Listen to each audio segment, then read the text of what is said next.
Donc maintenant, on va déterminer la droite de charge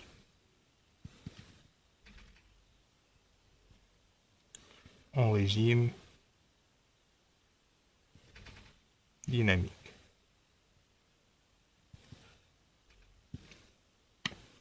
Donc, qu'est-ce qu'on a dit en régime dynamique? On va travailler avec les caractéristiques ci-dessous. Voilà. Donc, les condensateurs vont devenir un fil et les générateurs continus vont se court-circuiter. Donc, le nouveau schéma va devenir comme suit. Je vais avoir la tension alternative EG. Donc, résistance RG.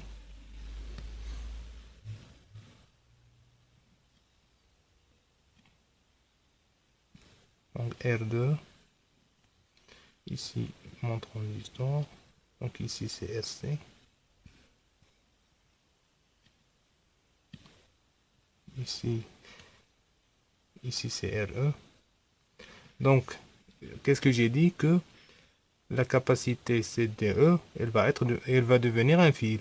Et un fil en parallèle avec RE, donc RE va se court-circuiter. Donc, je vais avoir un fil ici.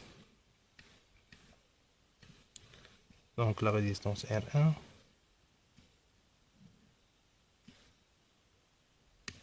CL2 va devenir un fil.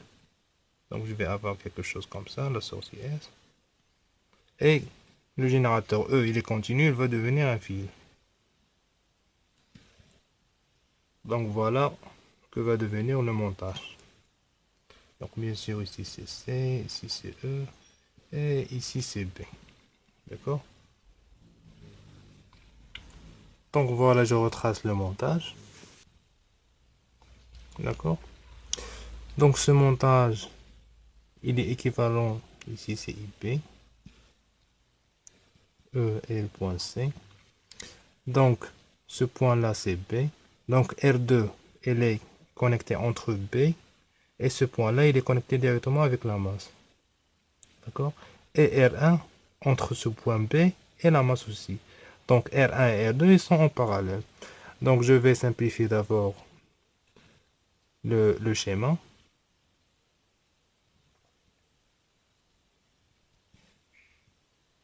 Donc, ici, résistance RP.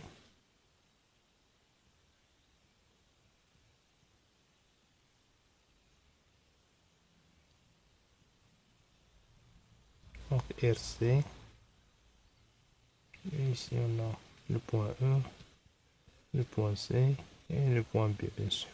Donc, avec RB, ce n'est que R1 en parallèle avec R2.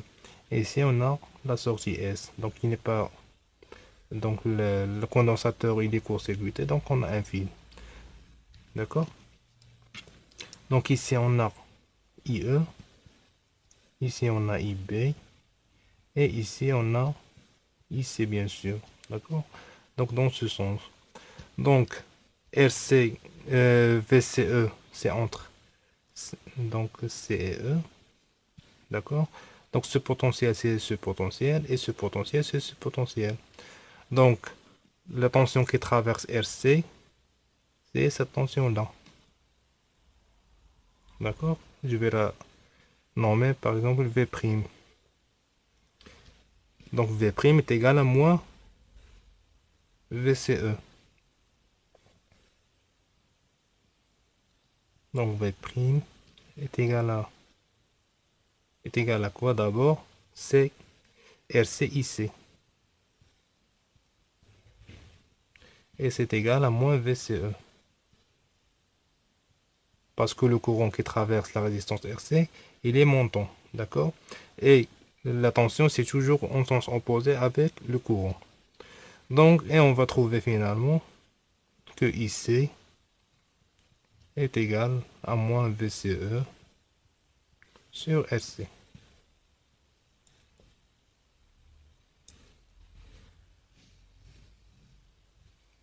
Donc voilà notre droite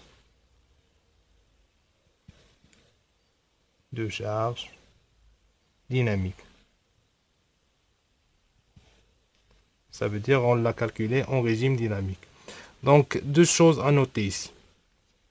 Donc, puisque la sortie ici est S, on peut, dans le montage original, introduire une résistance RU en sortie. D'accord? Donc, cette résistance va être connectée ici. Si je la remets, donc RU.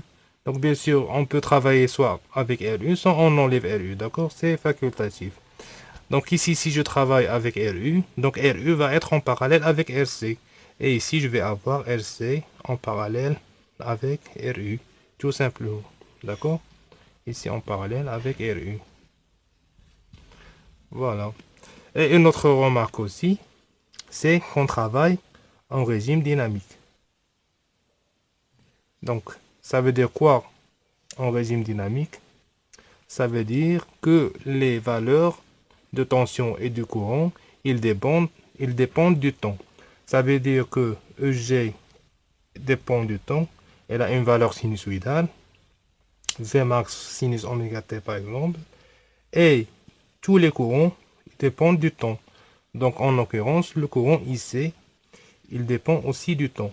Et il va être égal à une valeur continue, ou bien la composante continue IC0 par exemple, plus la valeur ondulatoire ou bien alternative, qu'on appelle IC de T. Et ça, c'est le courant total. Ça veut dire qu'il est égal à la composante continue plus alternative. Donc, si on vous donne les valeurs sous cette forme-là, il suffit seulement de remplacer IC par cette valeur-là. Et VCE, elle est aussi alternative. Elle va être égale à, donc en fonction du temps ici, on le note grand IC par exemple. Ici, ça va être grand ici aussi. Donc, VCE aussi va être égal à une composante continue VCE0 plus une composante alternative VCE de T.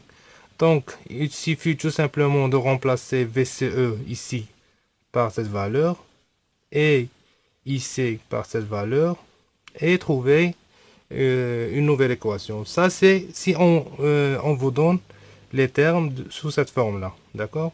Si on ne vous donne pas ces valeurs-là, donc il suffit de mettre cette équation et spécifier que les valeurs IC et VCE, ils dépendent du temps. Donc voilà tout simplement pour ne pas charger les calculs. Donc voilà, c'est tout pour le calcul de la droite de charge. Donc dans la prochaine vidéo, on va voir le calcul de la droite d'attaque.